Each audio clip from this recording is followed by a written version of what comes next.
기도하겠습니다. 거룩하시고 자비로우신 아버지 하나님 감사합니다. 오늘도 우리를 부르사 생명의 말씀 앞으로 인도하신 하나님 감사합니다. 세상에서 우리는 죽을 수밖에 없는 죄인이지만 독생하신 예수 그리스도를 이 땅에 보내주셔서 우리로 살게 하시고 영생을 얻게 하신 하나님께 또한 감사드립니다. 아버지, 오늘도 우리에게 생명의 말씀을 내리사 성령님께서 함께 하시며 충만하시고 예배드리는 모든 자들 머리 위에 충만하옵소서. 이 시간도 생명의 말씀을 주신 하나님께 감사드리며 예수님의 이름으로 감사하며 기도드리옵나이다. 아멘.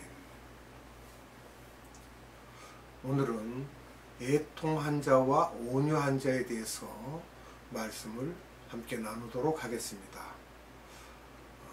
먼저는 하나님께 복을 받기 위한 조건이 있습니다. 그 조건이 첫째는 심령이 가난해야 됩니다. 심령이 가난하면은 천국이 저희 것이라고 하셨고, 이 말씀은 현재형으로 이 세상 동안에도 천국을 맛보고 하늘나라에 가서도 그렇게 된다는 말씀입니다.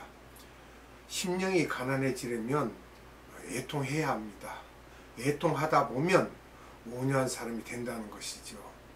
우리가 마음을 찢는다고 하죠. 애통이라는 것은 크게 후회하면서 안타까워하고 왜 그랬을까 하고 우리가 마음을 돌이키는 것입니다. 마음이 가난한 자에게 자동적으로 따라오는 마음입니다. 성서 속에서 나오는 애통하는 과정은 예수님이 공중 재림 때를 보면은요, 마태복음 24장 30절의 말씀입니다. 그때에 인자의 징조가 하늘에서 보이겠고 그때에 땅의 모든 족속들이 통곡하며 그들이 인자가 구름을 타고 능력과 큰 영광으로 오는 것을 보리라. 아멘. 내가 마음이 가난해져야 천국이 내 것이 될 텐데 왜 나는 이것이 안 되느냐고 아쉬워하고 안타까워하는 사람, 내 스스로에게 실망도 하는 것이 애통하는 것이므로 깊이 내 속에 들어가는 것입니다. 내가 하나님의 형상대로 지음을 받았는데 내가 왜 주님의 성품이 되어서 살지 못하느냐에 대해 안타까워하고 후회하는 것입니다. 애통하였던 이스라엘 사람들을 본다면 모르드게를 보죠. 모르드게는 굵은 베옷을 입고 옷을 찢으며 재를 뒤집어 쓰며 큰 소리로 통곡을 하였다라고 합니다. 우리도 마찬가지입니다. 주여 소리를 질러가면서 사람들이 있을지라도 무릎을 꿇기도 하면서 내가 왜 이렇게 주님의 성품을 담지 못하고 잡다한 더러운 생각과 성품들이 많으냐고 하면서 애통하게 되는데, 이런 형식이 때로는 필요한 것이, 이런 행위들을 통하여 내 마음속에 더 깊은 애통한 마음이 들어오기도 합니다. 우리나라에서 잘하는 주여 삼창하는 것이 이런 형식의 하나이라고 볼 수 있지요.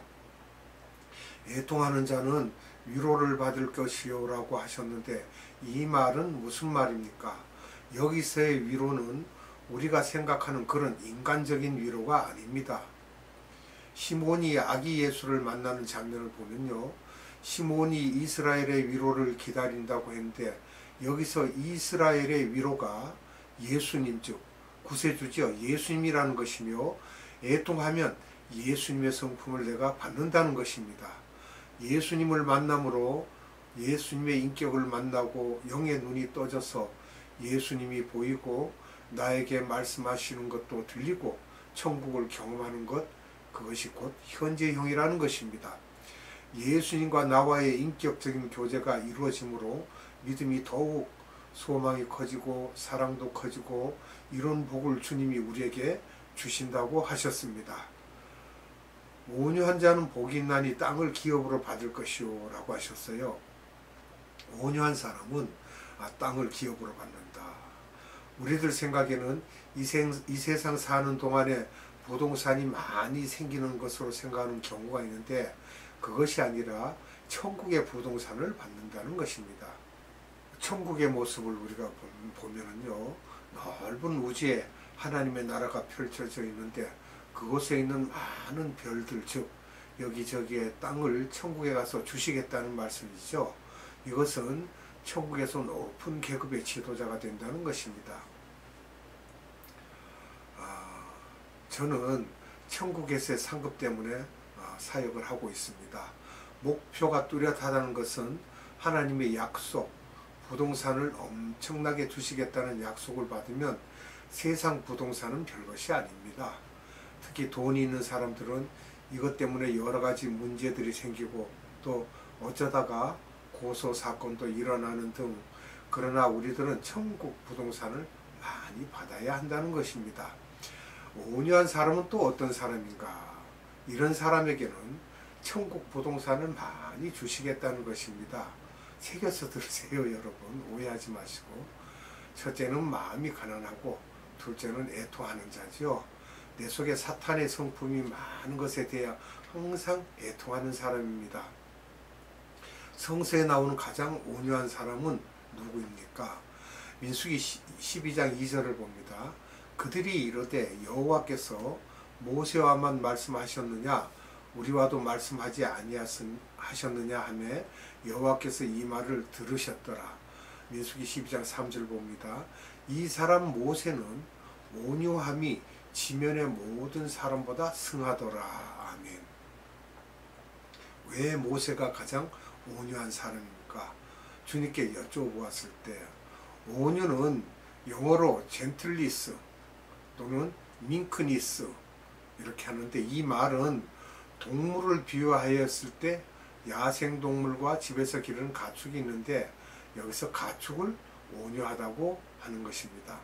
야생동물은요, 주인도 없이 자기 멋대로 뜻대로 행하는 그런 동물들이죠. 가축은 주인의 뜻을 알아보고 주인이 시키는 대로만 하는 것이 가축이며, 이렇게 가축이 되기 위해서는 쉽게 되는 것이 아닙니다. 모세는 이스라엘 백성들을 출애굽시키기 위해서 온유 훈련을 시키셨다는 것입니다. 주인 말을 잘 듣는 가축이 되도록, 여기서 주님을 우리는 예수님이라고 합니다. 주님이라는 말은 아무한테나 함부로 하는 것이 아니죠. 그래서 모세처럼 온유하게 하지 않으면 예수님을 주님이라고 부를 자격이 없는 것입니다. 온유한 사람이 어떤 사람인지 모세의 삶을 통하여서 우리가 알아보겠습니다. 하나님께서 모세를 80세에 부르셔서 하나님의 뜻을 이루기 위해 애굽에서 이스라엘 백성을 출애굽하는 과정에서 준비 단계가 있었던 것입니다. 그 40년인데요. 애굽의 왕국으로 보내어서 왕이 되고 리더가 되고 나중에 이스라엘 백성을 이끄는 지도자 훈련까지도 받았던 것입니다. 또 40년은 모세를 살인자로 전락시켜서 광야로 보내셔서 철저하게 외로운 가운데 나중에는 이방 제사장의 딸과 결혼까지 하면서 모세의 자존심을 다 깨뜨리고 자기 과거의 비전을 다 잊어버리고 목동 생활을 하게 하면서 완전히 낮아지게 만드심으로 높은 자리에도 처할 줄 알고 낮은 자리에도 처할 줄 아는 자를 만드신 후에 하나님께서 이스라엘 백성을 이끌라고 명령하셨을 때 온유한 사람의 표를 내며 저는 할 수 없다며 6번을 못한다고 하였을 때 예수님께서 이런 모세를 보며 기뻐하셨으나 다시 모세에게 명령하시면서 내가 너와 함께 하겠다고 하였으나 그래도 모세가 못한다고 하였던 것은 모세가 완전히 훈련된 온유한 자임을 보여주는 것이었습니다. 이것은 주인이 시킨 대로 할 수 있는 사람이 되었다는 것입니다. 이때 모세는 가축이 되었던 것이죠. 주인이 시키는 대로 할 수 있는 사람이 된 것입니다. 온유한 사람은 훈련된 사람이며 자기를 완전히 포기하여 자신의 뜻도 포기하고 항상 예수님의 뜻을 생각하며 주인의 명령에 순종하고 주인의 품에 있을 때 가장 만족하고 행복을 느끼고 안전함을 느끼는 사람입니다. 한마디로 고생 좀 해야 하고 자존심 다 깎여야 하고 돈도 다 잃어버려야 하고 자기가 하고 싶은 것이 다 안 돼 봐야 그 그것이 무엇인지를 깨닫게 된다는 것이죠. 이럴 때 주님이 나를 온유한 사람으로 만들려고 하신다는 것을 알 수 있고 하나님의 사랑의 사인입니다. 그러나 이런 사람은 아무나 할 수가 없는 것입니다. 온유한 사람은 하나님이 얼마나 사랑하신지를 모세를 통하여 우리가 살펴보겠습니다. 우리가 오해가 있을 정도입니다. 출애굽기 2장 15절에서 21절에서 보면 이방 제사장의 딸과 결혼하고 나중에 이스라엘 민족을 출애굽시키고 광야 생활을 하면서 출애굽기 12장 1절에서 11절에 모세가 구스 여자를 에티오피아죠. 구스 여자를 또 아내로 맞이하였을 때 모세의 누나 미리암과 형 아론이 나도 제사장이라고 하면서 나도 꿈의 비전을 보았는데 모세를 질책하기를 우리들의 생각에는 모세 네가 잘못했다고 하는 것을 하나님이 들으시고 미리암과 아론에게 말씀하시기를 너희들은 꿈이나 환상을 갖고 말하지만 모세는 나와 얼굴을 대면하여 말한다고 하시면서 모세는 이 세상에서 가장 온유한 자다. 이는 나를 가장 사랑하고 나의 말에 가장 순종하는 사람이라고 하시면서 미리암에게 문득병을 주셨습니다. 그 후 모세의 기도로 인해 일주일 만에 미리암이 정상이 되면서 모든 것을 살펴보면 온유한 자의 파워가 이렇게 강한 것임을 보여주며 우리는 예수님께만 온전히 붙어 있으면 된다는 것입니다. 온유한 사람의 조건을 보면요. 예수님께서 제자들에게 말씀하시기를 내가 온유하다고 말씀하셨는데 예수님이 온유하다고 하신 것은 신이지만 사람으로 오셔서 사람의 모습을 그대로 갖고 신권을 완전히 포기하셨으므로 그렇게 말씀하신 것입니다. 온유하셨다는 것은 자기의 신권을 포기하고 항상 성부 하나님을 바라보고 하나님의 뜻을 생각하시고 순종하시기 위해 자기의 모든 생각을 거기에 집중하시기 위해 3년 공생의 전에 세례 요한을 통해 세례를 받았고 그때 성령 세례를 받음으로 성령님의 도움을 받아 아버지의 뜻을 항상 생각하며 그 뜻을 이루기 위해 힘썼습니다. 십자가에 죽으시기 전에 겟세마네 동산에서 기도하실 때 이 잔을 피할 수만 있으면 피하게 해달라고 기도하시다가 아버지의 뜻을 생각하시고 바로 생각을 받고 아버지의 뜻이라면 내가 받겠다고 하는 것을 보면서 예수님이 인간적인 갈등을 보게 되며 이런 기도하는 장면을 통해 예수님이 얼마나 온유한 분이셨는지를 대표적으로 보여주고 있습니다. 우리들도 인간의 한계성 때문에 온전히 성령님을 의지하지 않으면 항상 갈등 가운데서 흔들리게 되므로 늘 성령님의 도우심을 간구하며 예수님의 뜻을 생각해야만 합니다. 그러나 주님께서는 온유한 사람이 되기 위해 애를 쓰면 천국에 부동산을 많이 주시겠다는 그러한 말씀이 됩니다. 성서에서 바울에게 온유한 자의 조건을 말씀하십니다. 유업을 받는다는 표현으로 기록되어 있습니다. 상속이라는 것이 성서에서 하나님의 자녀라는 표현과 하나님의 아들이라는 표현은 영적 성숙 단계를 볼 때 분명히 다르다는 것을 말하고요. 아들은 자녀도 많이 낳고 영적으로 성숙한 사람이지요. 화평케 하는 자는 복이 있나니 저들은 하나님의 아들이라 일컬음을 받을 것이다 라고 말씀하셨어요. 하나님의 유산을 어린아이, 갓난 아이들에게 주지 않으시며 성숙한 아들에게만 주신다는 것입니다. 그러면 땅을 기업으로 받지 못할 자들의 특징이 또 있습니다. 갈라디아서 5장 19절에서 21절입니다. 육체의 일은 현재하니 곧 음행과 더러운 것과 호색과 우상숭배와 술수와 원수를 맺는 것과 분쟁과 시기와 분냉과 당짓는 것과 불리함과 이단과 투기와 술취함과 방탕함과 또 그와 같은 것들이라. 전에 너희에게 경계한 것 같이 경계하노니 이런 일을 하는 자들은 하나님의 나라를 유업으로 받지 못할 것이요. 아멘. 즉 유업을 받지 못한다고 하셨습니다. 크리스찬이지만 세상 일에 더 관심이 많고 이런 하나님의 나라의 유업을 받지 못할 자들이 하는 일들을 아무렇지도 않게 하는 사람들, 교회 안이 시끄러운 이유도 교회 안에 이런 사람들이 많기 때문입니다. 교회 안에 장로, 권사, 집사들이 아무리 헌금을 많이 하고 전도를 많이 해도 소용이 없는 것은 눈이 이 수준에 있어서 교회 안에서 시끄럽게 하게 되는 것입니다. 화평케 하는 일을 하지 못하고 있기 때문입니다. 그러면 화평케 하는 두 가지 일을 우리가 보면은요, 수직적인 화평이 있습니다.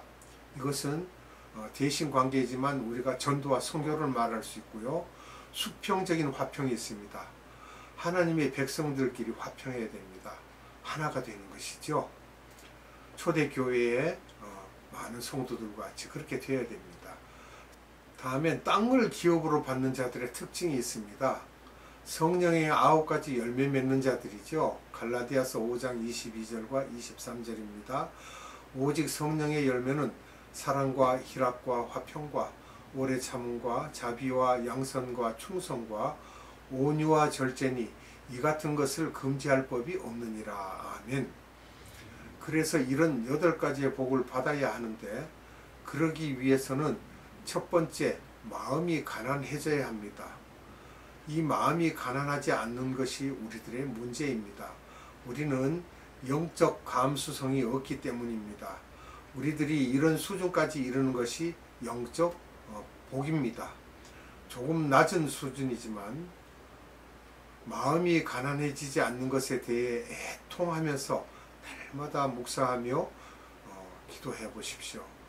오늘 말씀을 듣고 이 말씀을 먼저 깊이 의미를 자꾸 암기하고 이것을 다시 한번 리뷰하고 깊이 묵상 단계로 들어갈 때 이 문제가 하나씩 풀어지기 시작하고, 이렇게 묵상할 때에 하나님께서 역사하시기 시작하십니다.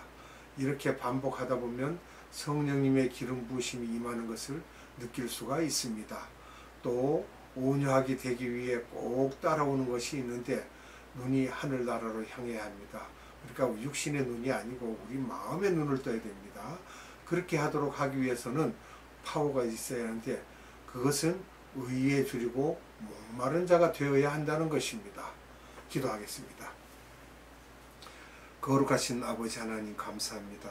오늘도 우리에게 생명의 말씀을 허락하셔서 우리의 마음이 어떻게 해야 되며 우리가 어떻게 온유한 자가 되며 온유한 자가 되기 위해서는 어떠한지를 자세하게 말씀하여 주심을 감사드립니다.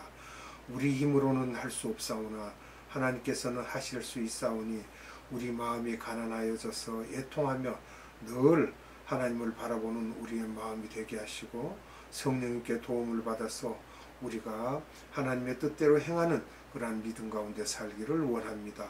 오늘도 생명의 말씀을 우리에게 주신 아버지 하나님께 무한한 감사와 찬양과 영광을 올려드리오며 예수님의 이름으로 감사하며 기도드리옵나이다. 아멘. 주님 가르쳐준 기도로 예배를 마칩니다.